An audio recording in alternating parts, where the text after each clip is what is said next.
यार हम लोग ना बहुत ज़्यादा लकी हैं कि हम इंडिया में रहते हैं, क्योंकि यहाँ पे रेगिस्तान भी है, यहाँ पे सी भी है, यहाँ पे माउंटेन्स भी हैं, हिमालयाज़ हैं। तो मेरे को थोड़ा सा इंडिया के पर्सपेक्टिव से बताओ जियोलॉजी के बारे में। बहुत अच्छा सवाल है। मेरे को ऐसा लगता है कि इंडिया का जो जियोलॉजिक हिस्ट्री है बहुत यूनिक है, क्योंकि हम लोग पहले एशिया से जुड़े भी नहीं थे। तो हम लोग साउथ अफ्रीका, ऑस्ट्रेलिया और एंटार्क्टिका जैसे जो कॉन्टिनेंट्स हैं उससे अलग होके फिर उसके बाद हम लोग करीब कई मिलियन ईयर्स जो है ट्रैवल किए, और फिर उसके बाद 40 मिलियन ईयर्स अगो हम लोग एशिया से आके जुड़े, जिसके वजह से हिमालय का जो पूरा शेप है वो बनना शुरू हुआ। अभी भी हम लोग जो है हिमालय को देख सकते हैं कि वो और ऊंचा हो रहा है, तो वो इसीलिए क्योंकि हम लोग अभी भी उस दिशा में चल रहे हैं एज अ कॉन्टिनेंट। तो इसके बावजूद जैसा आपने कहा कि बहुत सारे जो फीचर हैं जैसे रेगिस्तान, प्लेन्स हैं, माउंटेन्स, प्लाटोज, बहुत सारी चीज़ें हैं। तो ये हम लोग का हेरिटेज जो है वो हम लोग को बहुत तरह से सिक्योर करता है, क्योंकि हर चीज़ का एक फ़ायदा है। अब अगर आप प्लेटूज़ की बात करें जैसे झारखंड और ये सब में, तो इसमें माइनिंग बहुत ज़्यादा आपको मिलेगा। अगर आप ये प्लेन्स की बात करें तो वहाँ एग्रीकल्चर बहुत ज़्यादा है। अगर आप रेगिस्तान की बात करें तो कई सारे आपको वहाँ पे हाइड्रोकार्बन रिसोर्सेज मिल सकते हैं। ऑफशोर भी जो हम लोग के सागर है, जैसे मुंबई के ऑफशोर में बॉम्बे हाई करके एक जगह है जहाँ पे बहुत सारा हम लोग को हाइड्रोकार्बन मिलता है। तो इस तरह से हर चीज़ का यूज़ है, और जियोलॉजी उस यूज़ को बहुत ऑब्वियस बना देता है। तो उस हिसाब से हम लोग अपना डेवलपमेंट को मैक्सिमाइज कर पाते हैं। तो डेफिनेटली इस बारे में जानना जो है वो बहुत ज़रूरी है अगर हम लोग को इंडिया को अच्छा से एकदम बेहतरीन बनाना हो। ओके। यार एज अ जियोलॉजिस्ट आपने डायनासोर के फॉसिल्स देखे हैं? जी, हम लोग के जो बैचलर्स और मास्टर्स में जो डिपार्टमेंट्स थे उनके खुद के म्यूजियम्स थे, दोनों के पास अपने अपने थे।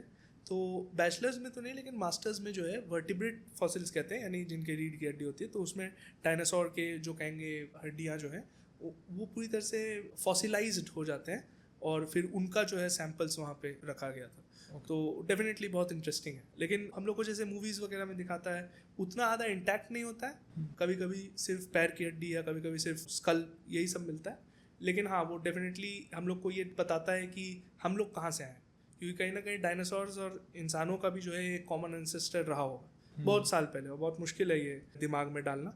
लेकिन वो है कि वो फॉसिल्स हम लोग को ये ज़रूर बताते हैं कि किस तरह का जो है पास्ट रहा है, एंड वही कहीं ना कहीं हम लोग को आगे चल के अलग अलग तरह के हाइड्रोकार्बन देते हैं, ऑयल, गैस, ये सारी चीज़ें, ये सब इन्हीं फॉसिल्स का। डायनासोर ना हो तो और भी तरह के जो फॉसिल्स हैं, तो वो फॉसिल्स जो है बन के कंप्रेस होकर समय के साथ फिर वो आज तेल देते हैं जो हम लोग गाड़ियों में इस्तेमाल कर रहे हैं वगैरह। यार फॉसिल्स की जब बात होती है ना, तो मेजॉरिटी लोग जो सोचते हैं वो सोचते हैं कि डायनासोर्स, मतलब सबसे पहले दिमाग में डायनासोर आता है।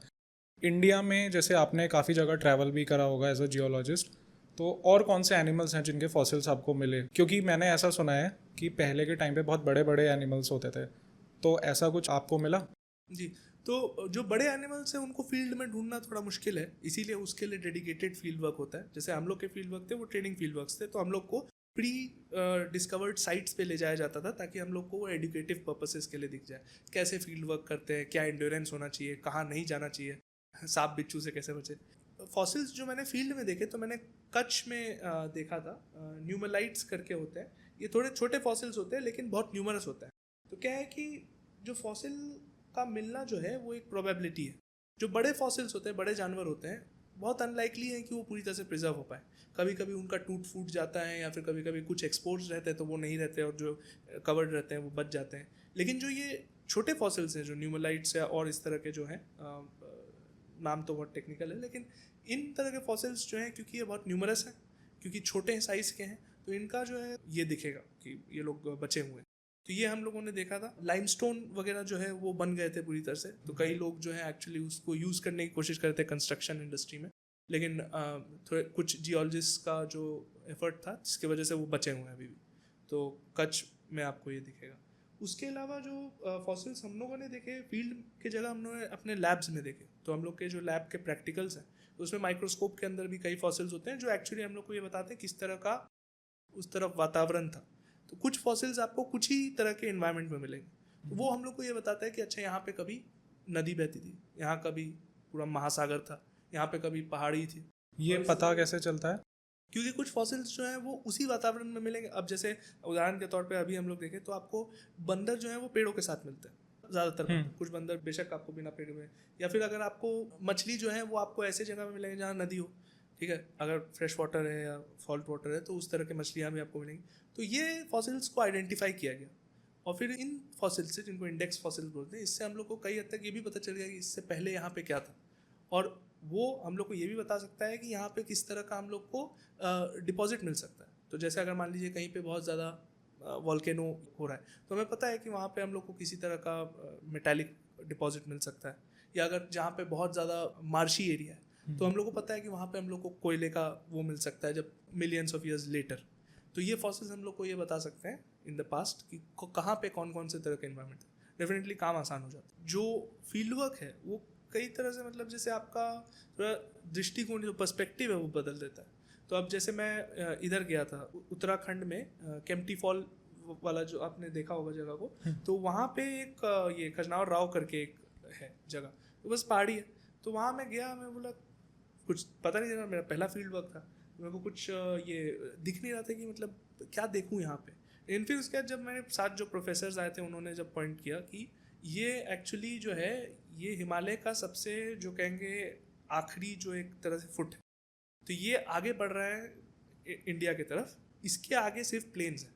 तो वो चीज़ मेरे को समझ आया कि इसके बेस पे इंडियन प्लेट नीचे जा रहा है और हिमालयन प्लेट ऊपर आ रहा है और थोड़ा क्रम्पल कर रहे हैं एक दूसरे को। तो वो चीज़ मेरे को देख के मेरे को महसूस हुआ कि कितने छोटे हम, इतने छोटे हैं और इतना सब कुछ हो रहा है। फिर सेम चीज़ जो है, मैं कच्छ में गया था, तो वहाँ पे गुजरात में, तो वहाँ पे रन ऑफ कच्छ वगैरह है, तो वहाँ पे मैंने देखे कि जो फॉसिल्स हैं उनका इतना 100-200 फीट ऊंचा जो कहेंगे चट्टान थे, सिर्फ फॉसिल भरे हुए थे उसमें, और वो बहुत पुराने थे, 200-300 मिलियन ईयर्स ऐसे करके थे।